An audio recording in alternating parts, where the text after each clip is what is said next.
인류 역사를 살펴보게 되어지면 가진 자와 가지려고 하는 자들의 싸움이라면, 기독교 역사라는 것은 있게 하는 자와 있으려고 하는 자들의 갈등이 표현이 되어져 있습니다.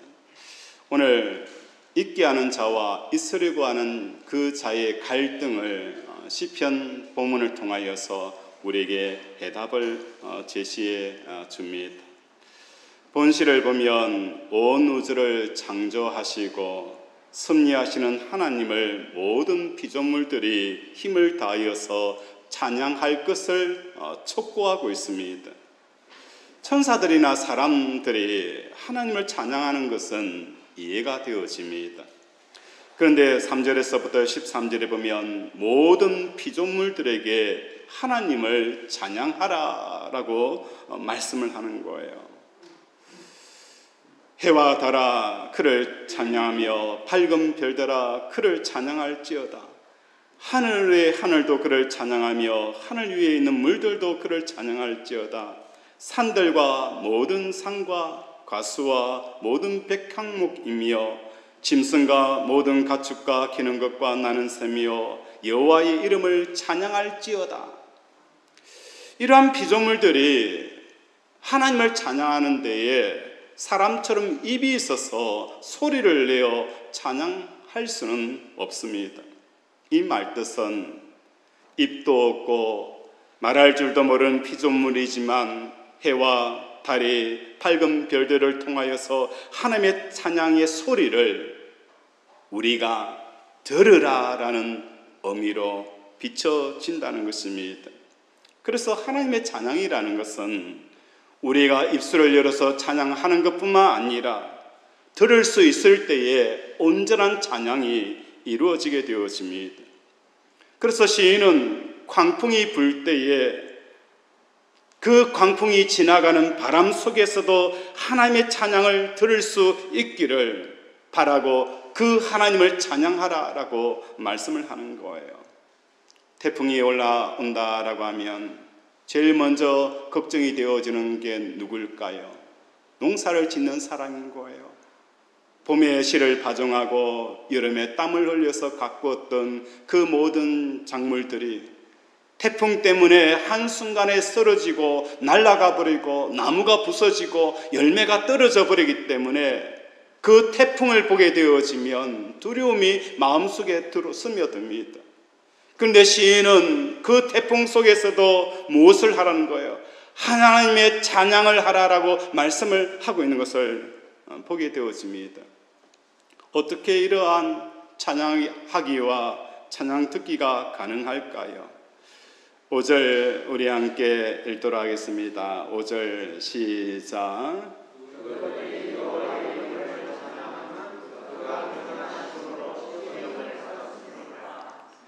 우리가 하나님을 찬양해야 되는 그 근원적인 문제를 5절은 이렇게 말씀을 합니다. 그것들이 여호와의 이름을 찬양함은 그가 명령하심으로 어떻게 되어졌다는 거예요? 지음을 받았다라고 말씀을 합니다. 8절에는 불과 우박과 눈과 안개와 그의 말씀을 따르는 광풍이며 그의 말씀을 따르는 것, 이것이 뭡니까? 여호와를 찬양하는 것이다 라고 말씀하는 거예요. 그래서 그가 명령하심으로 지음을 받았다라는 이것은 무엇을 의미하는 것입니까? 곧 있게 된 것을 말씀을 하는 거예요. 하나님이 있게 하신 그 상태를 유지하는 것과 그 말씀을 따르는 것이 여호와를 찬양하는 그 모든 자연 만물, 그것을 우리에게 말씀을 하는 거예요. 유사 해석으로 출애굽기 3장 14절에 보면 여호와 하나님께서 떨기나무 불꽃 가운데 모세를 부르실 때에 어떻게 말씀하신 거예요? 나는 스스로 있는 자니라 라고 말씀하였습니다. 이 말씀을 우리가 설명해 보면, 예를 들어서 돈 많이 번 이재용 씨가 돈이 많이 번 그 답을 알고 있을까? 우리나라에서 최고의 갑부라고 이야기하는 그 이재용 씨가 그 많은 돈을 모았습니다.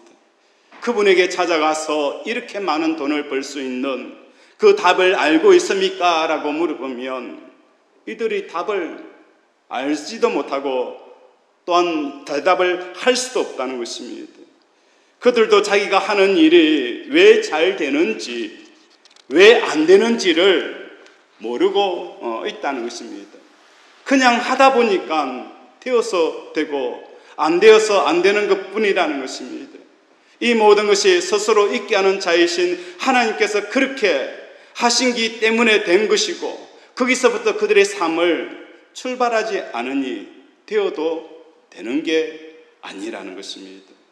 그래서 되는 것 때문에 우리는 우리 주위에서 얼마나 많은 사람들이 망하는 것을 보게 되어지는 거예요. 되는 것 때문에 오히려 그 인생이 망하게 되어지는 걸 보는 거예요. 안 되는 것도 안 되는 것이 아닌데 안 되는 것인 줄로 알고 울고 불고 난리짓을 지기는 우리의 모습을 발견하게 되어지는 거예요. 된다고 해서 되는 것이 아니고 안 된다고 해서 그것이 안 되는 것이 아님에도 불구하고 우리는 그것에 붙잡혀 있다는 것입니다. 독일의 철학자인 하이데크는 존재와 시간이라는 책에서 이런 이야기를 하였습니다. 당신의 얼굴을 거울로 보니 내가 원하여서 생긴 게 아니라는 것입니다. 우리가 우리의 거울을 한번 끄집어내어서 한번 살펴보세요. 내가 이렇게 생기고 싶어서 생긴 것입니까? 친구들에게 어떻게 보면 야 정말 미남이다, 정말 아름답다라는 그렇게 이야기를 듣는 사람은 자기가 그렇게 생기고 싶어서 생긴 게 아니에요.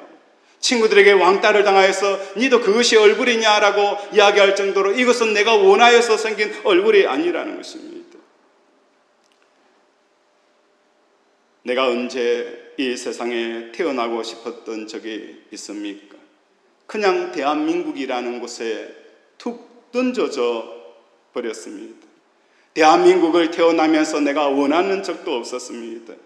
대한민국의 가난한 부모 밑에서 또 돈 많은 부모 밑에서 내가 툭 던져졌지, 내가 언제 원하는 부자 부모 밑에서 가난한 부모 밑에 내가 태어나고 싶다고 해서 태어난 게 아니라는 것입니다.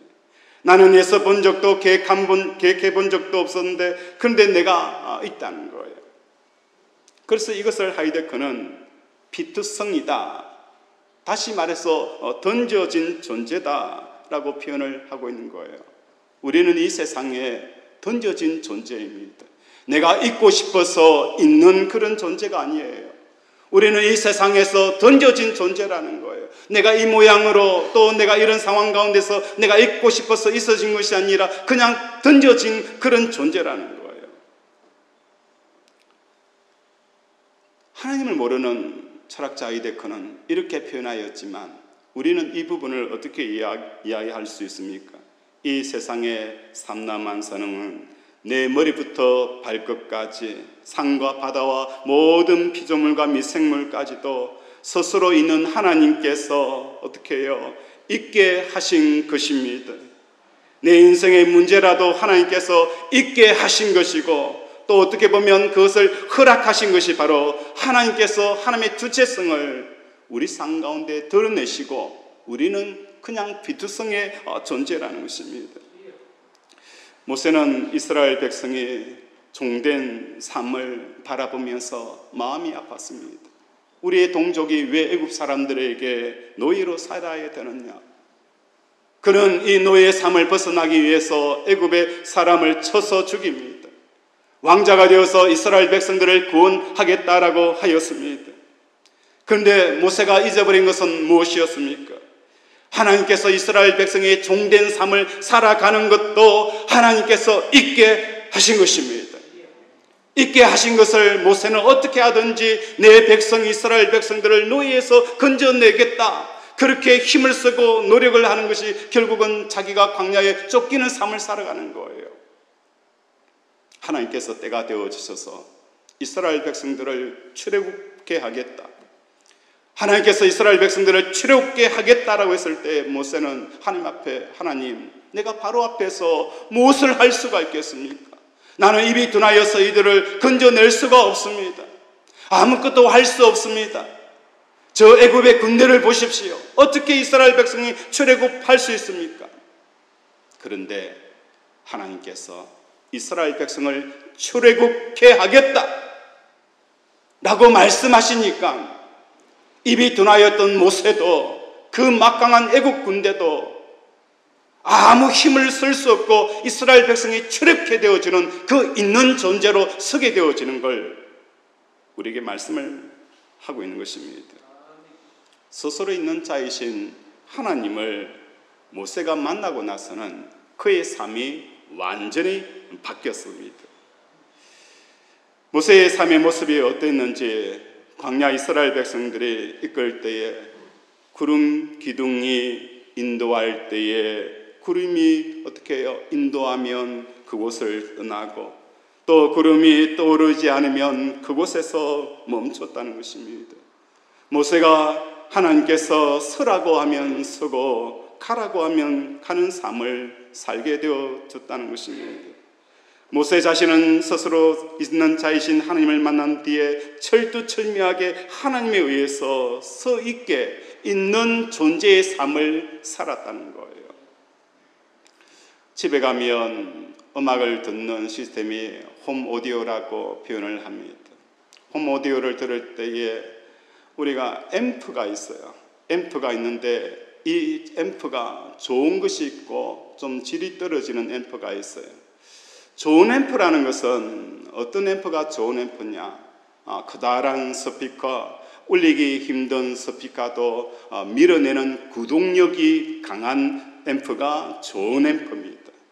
그래서 작은 스피커든 큰 스피커든 상관하지 아니하고 그 스피커를 울리는 그 힘을 가진 앰프가 구동력이 좋다라고 표현을 합니다. 구동력만 좋은 앰프가 좋은 앰프가 아닙니다. 어떤 앰프가 좋은 앰프냐?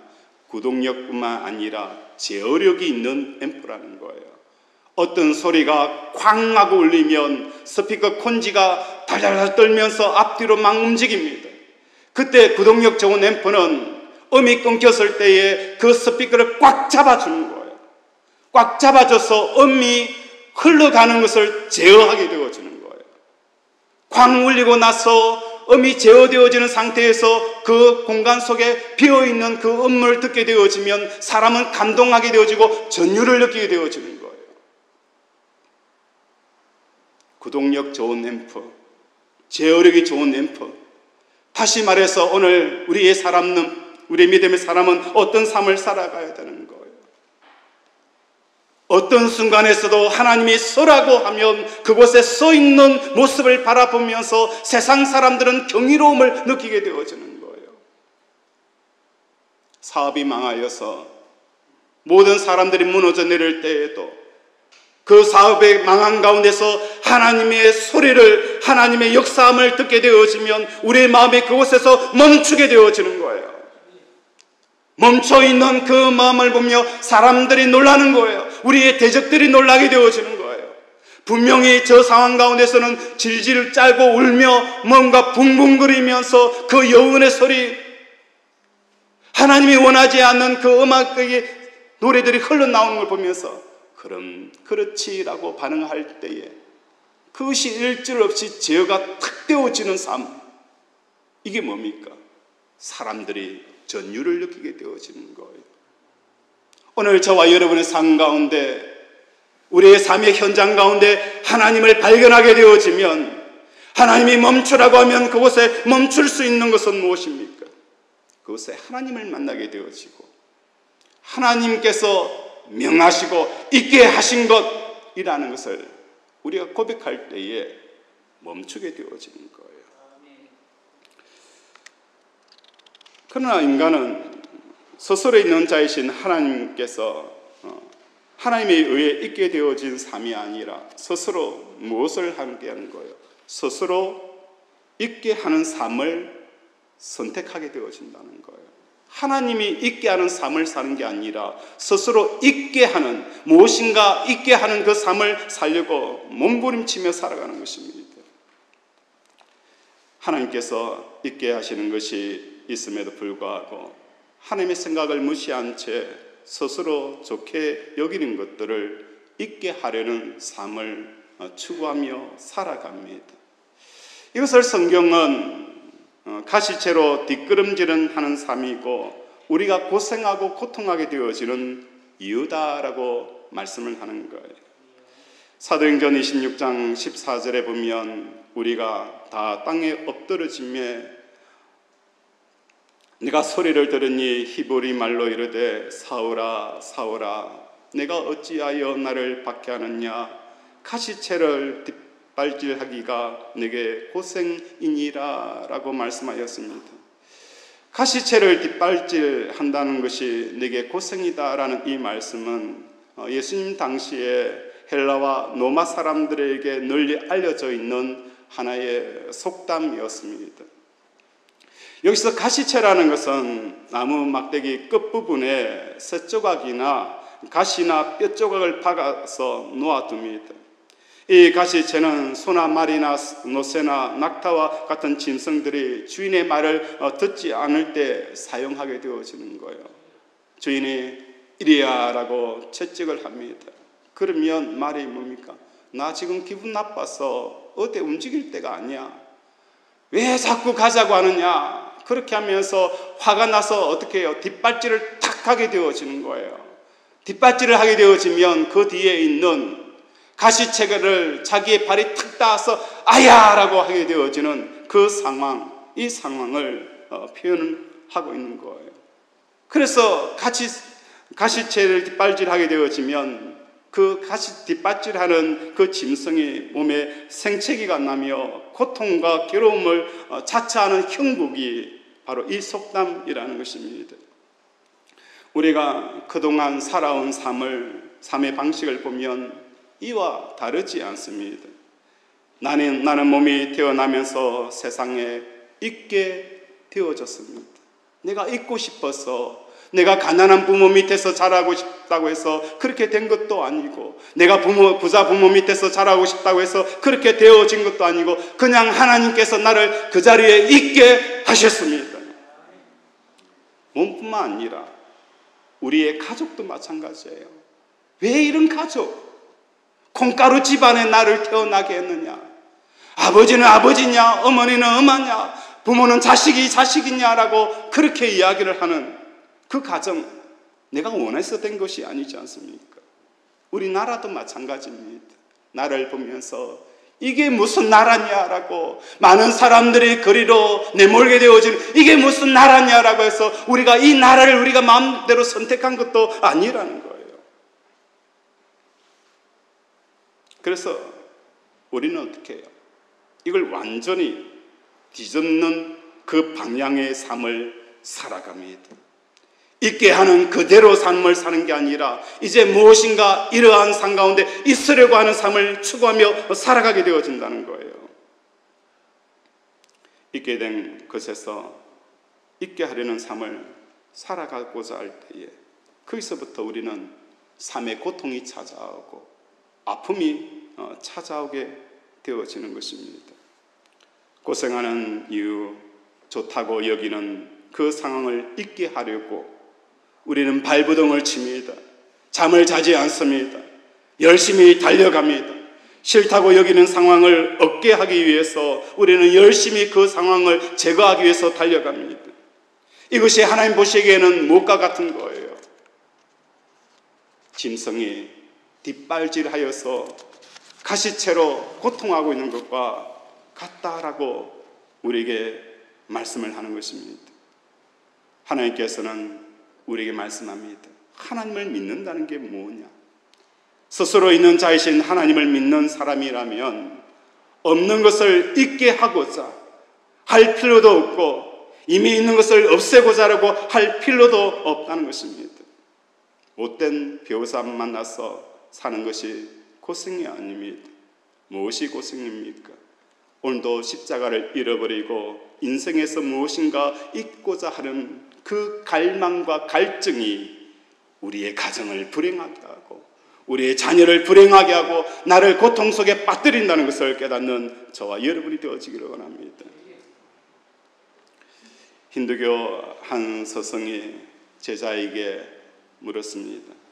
무화과 나무를 주면서 무화과 열매를 주면서 그것을 갈라보아라 라고 했습니다. 그래서 그 안에 무엇이 있느냐라고 질문을 한 거예요. 그 힌두교 제자가 그 무화과를 받아서 탁 갈라보니까 그 안에 수없이 많은 씨가 탁 방겨져 있는 거예요. 씨가 있습니다 라고 하니까, 그러면 그 씨 안에 무엇이 있는가 살펴보아라 라고 이야기한 거예요.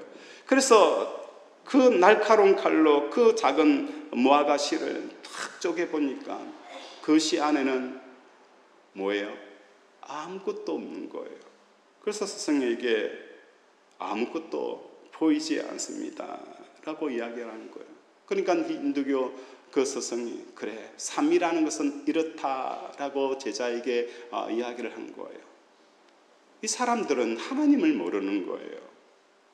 그 씨 안에 껍질을 벗겨보면 씨가 있고 그 씨 안에 아무것도 없는데 그 씨가 어떻게 해요? 우리의 키보다도 더 크게 자라는 거예요. 아무것도 없는 그 씨 안에 무화과 나무 그 씨를 통하여서 나무가 자라는 거예요. 그 씨 안에 아무것도 없는 그 씨 안에서 열매를 맺는 거예요. 열매를 맺어서 그렇게 달콤함이 어떻게 해요? 우리가 먹고 맛있다라는 그 무화과 나무 열매를 맺게 되어지는 거예요.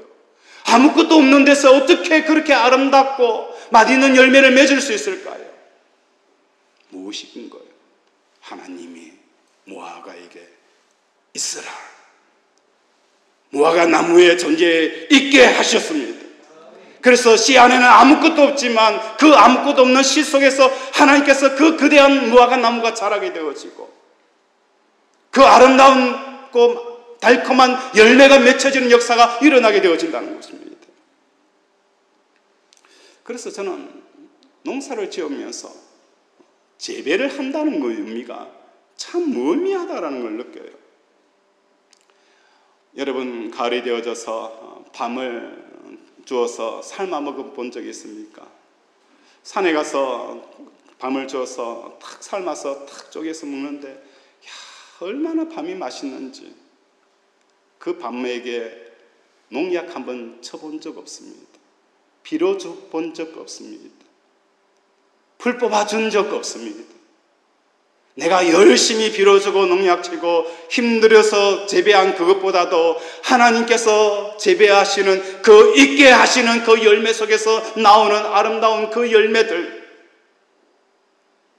열대지방에 가보면 망고에서 나오는 그 아름답고 맛있는 것, 바나나에서 맺혀지는 그 열매들, 무화과 나무들, 하나님께서 있게 하는 것보다도 더 있게 할 수 있는 게 이 땅에 없다는 거예요. 우리의 사업도 마찬가지입니다. 하나님께서 우리에게 주시는 사업의 그 기업 가운데 있게 하신 그대로가 최고의 맛을 드러내는 거예요. 오히려 내가 약을 주고 과다 비료를 줘서 그 식물을 고사시키게 되어지는 거예요.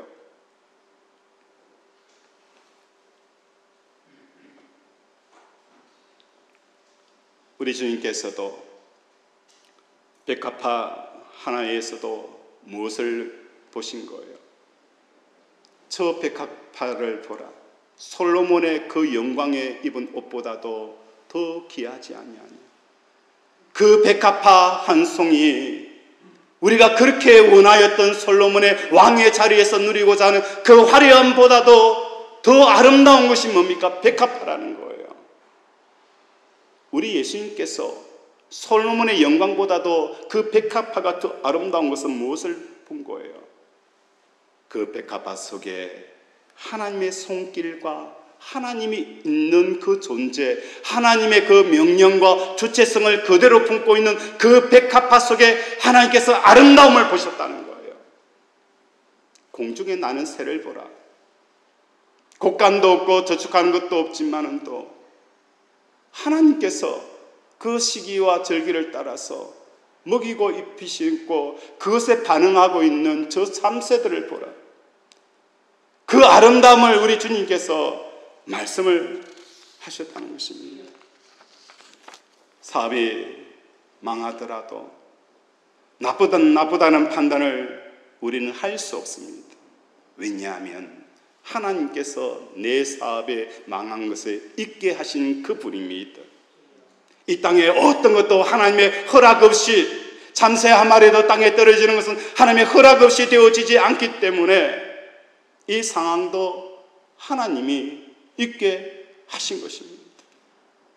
하나님이 있게 하신 이 일을 우리가 있게 하려고 사업을 세우려고 힘쓰고 발버둥 치는 것은 마치 사도 바울을 향하여서 내가 뒷걸음질하여서 가시채에 발길과 닿는 것과 같다라고 우리에게 말씀하고 있는 거예요. 이 세상에 살아 움직이는 것에는 하나님의 주체성이 관통하고 있습니다. 하나님께서 이 사업을 통하여서 하나님의 뜻이 있고 하나님의 마음이 있고 하나님의 계획이 분명히 그 속에 흐르고 있습니다. 그러하기 때문에 우리는 어떻게 해요? 좋다 나쁘다 라고 말할 수가 없는 거예요. 더 나아가서 없는 이 상황을 잊게 하려고 몸부림치며 갈등하며 고통할 필요가 전혀 없다는 것입니다. 피조물에게 하나님을 찬양하라라는 이 촉구하는 것은 그 피조물로부터 하나님의 찬양의 소리를 들을 수 있는 존재가 되어져라 라고 말씀합니다. 산, 나무와 바다와 새와 백합화, 그들은 하나님의 뜻과 계획과 하나님의 원하시는 그 길을 그대로 표현을 합니다. 봄이 되어지면 씨앗이 꽃을 피우고 여름이면 잎이 짙은 녹색을 뿜으면서 광합성 작용을 통해서 뿌리를 튼튼케 하고 열매를 맺을 준비를 합니다. 가을에는 열매를 맺습니다. 겨울이 되어지면 잎을 떨어뜨립니다. 그 속에 하나님의 있게 하신 그대로 삶을 살아가고 그 명령하심에 따라서 모든 자연 만물이 움직여갑니다. 그것을 우리가 보라, 자연 만물아 찬양하라, 해와 달과 별과 그 모든 지은 것들아 찬양하라. 그 속에 하나님의 움직임대로 그대로 따라하고 있는 그 자연 만물을 우리에게 뭐라는 거예요? 보라 라고 말씀을 하는 것입니다. 오늘 세상에 대한 우리의 익스려고 하는 이 주체성을 십자가에 가지고 나와서 함께 죽는 역사가 일어나기를 주님의 이름으로 축원을 드립니다. 십자가에서 죽는다는 것은 무엇을 말하는 것입니까? 십자가에서 내가 예수님과 함께 죽었다라는 것은 무엇을 의미하는 것입니까? 우리 파워포인트 한번 올려봐 주시기 바랍니다. 자, 여러분 저 내용 한번 읽을 수 있는 사람 한번 읽어봐 주세요. 어떤 내용 같습니까? 큰 소리로 맞추면 점심 사겠습니다. 무슨 말이죠?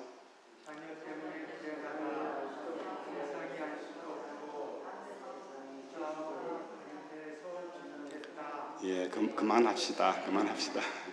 자, 우리 한 커튼 넘겨보세요. 자녀 때문에 불행하다.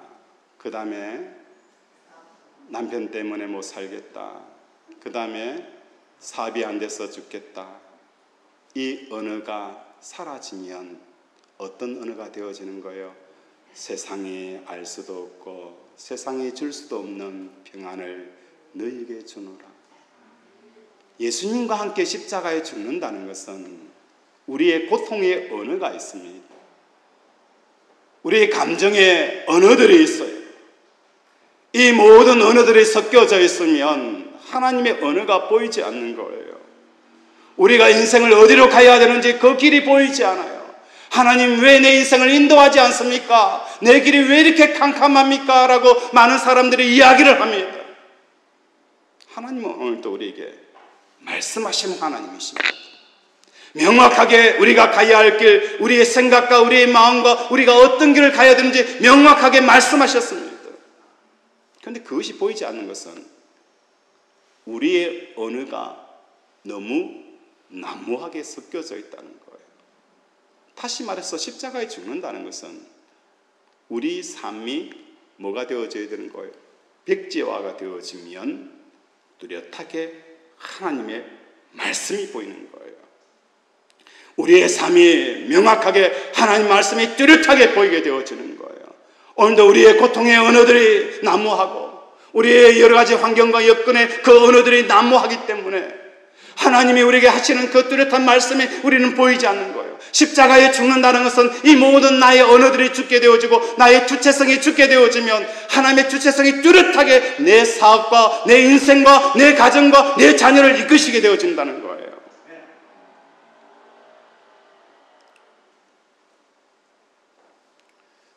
본 가사에 이런 내용이 있습니다. 내가 걷는 이 길이 혹 굽어도는 수가 있어도 내 심장이 울렁이고 가슴 아파도 내 마음속으로 여전히 기뻐하는 까닭은 하나님은 실수하지 않으심일세. 내가 세운 계획이 혹 빗나갈지 모르며 나의 희망 덧없이 쓰러질 수 있지만 나 여전히 인도하시는 주님을 신뢰하는 까닭은 주께서 내가 가야 할 길을 잘 아심일세. 어두운 밤이 깊어 날이 다시는 밝지 않을 것 같아 보여도 내 신앙 부여잡고 주님께 모든 것 맡기리니 하나님을 내가 믿음일세. 지금은 내가 볼 수 없는 것 너무 많아서 너무 멀리 가물가물 아른거려도 운명이여 오라 나 두려워하지 아니하리. 만사를 주님께 내어 맡기리. 차츰 안개는 거치고 하나님의 지으신 빛이 뚜렷이 보이리라. 가는 길이 온통 어둡게만 보여도 하나님은 실수하지 않으신다네. 오늘 우리 살아가는 권속들의 삶 가운데 우리의 삶의 언어, 우리가 느끼는 이 모든 언어들이 사라질 때에 하나님의 인도하심이 분명히 보이게 되어지는 거예요. 이 혼돈의 순간 가운데서 우리는 무엇인가 있게 하려고 하는 그 삶, 있게 하는 하나님을 대항하며 있게 하려고 사는 삶 자체가 우리에게 가시밭길에 채이게 되어지는 이 고통을 우리에게 말씀을 하는 것입니다. 찬송가 478장 부르면서 하나님 오늘 우리의 삶 가운데서 있으려고 하는 자의 삶이 아니라 있게 하는 그분 앞에 그 속에서 우리는 구름이 가라고 하면 가고 멈추려고 하면 멈추는 있으려고 하는 삶을 내려놓고 자연 만물 가운데 하나님을 볼 수 있게 해달라고 이 찬양을 부르면서 계속하여 말씀을 나누도록 하겠습니다.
하나님 영광을 잘 걸어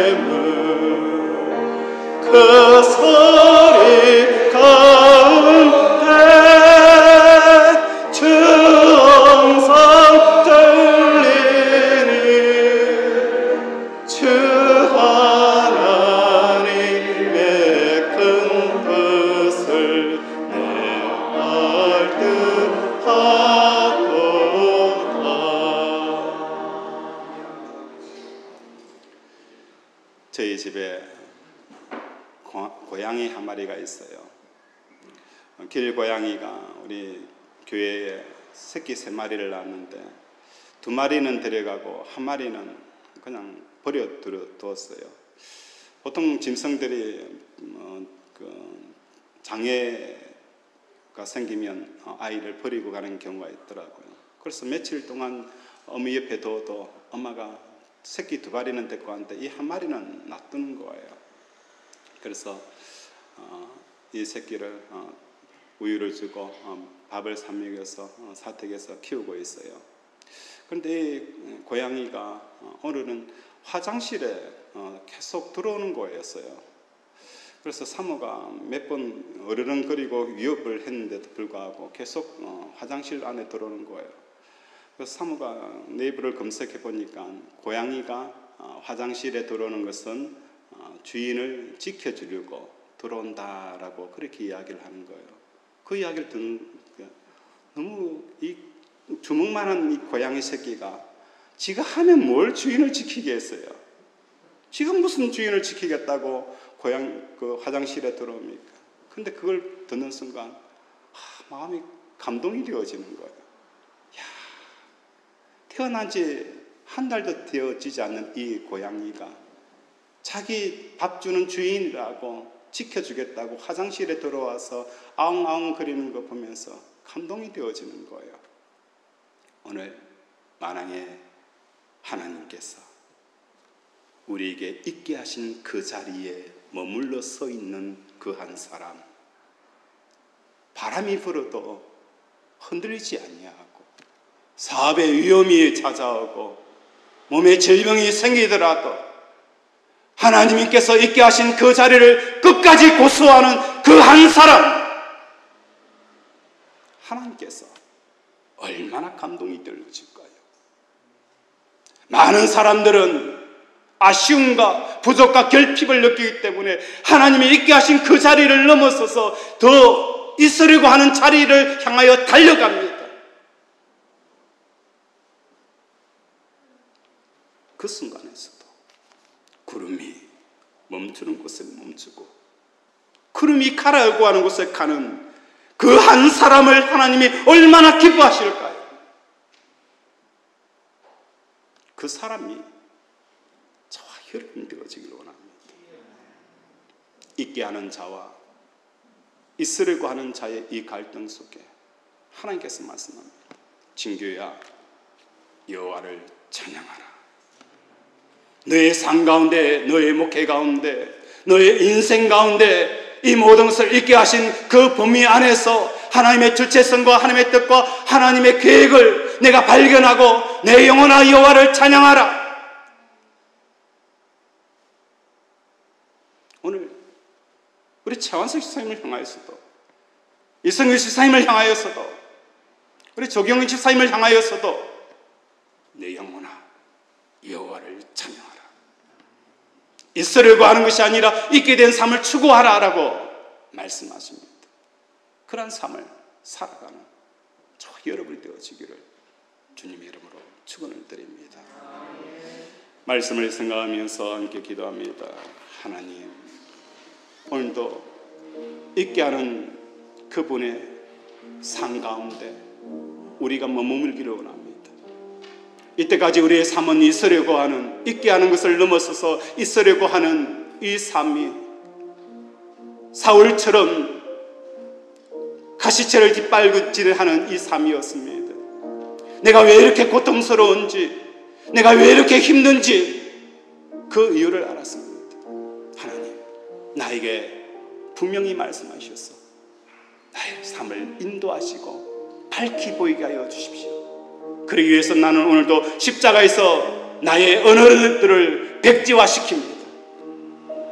긍휼히 여달라라고 이 시간 주여 한번 부르면서 기도합니다.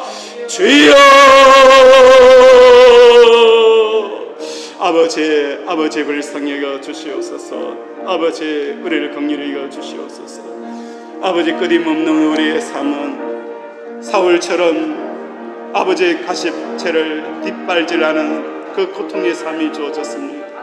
있게 하려는 이 삶을 살려고 아버지, 우리는 얼마나 아버지 달려왔는지, 우리의 존재는 아버지 있게 하시는 그분 안에서 머무는 것이고, 우리의 사업도, 우리의 가정도, 나의 나됨도 내가 있게 하려고 해서 되어진 것이 아님에도 불구하고 끊임없는 있게 하려고 하는 삶을 추구하는 이 사단의 전략에 매여서 오늘도 우리의 삶과 분노에 사로잡혀 있는 우리를 불쌍히 여겨 주시옵시고 긍휼히 여겨 주시옵소서. 아버지, 우리를 회복해 하여 주시옵소서.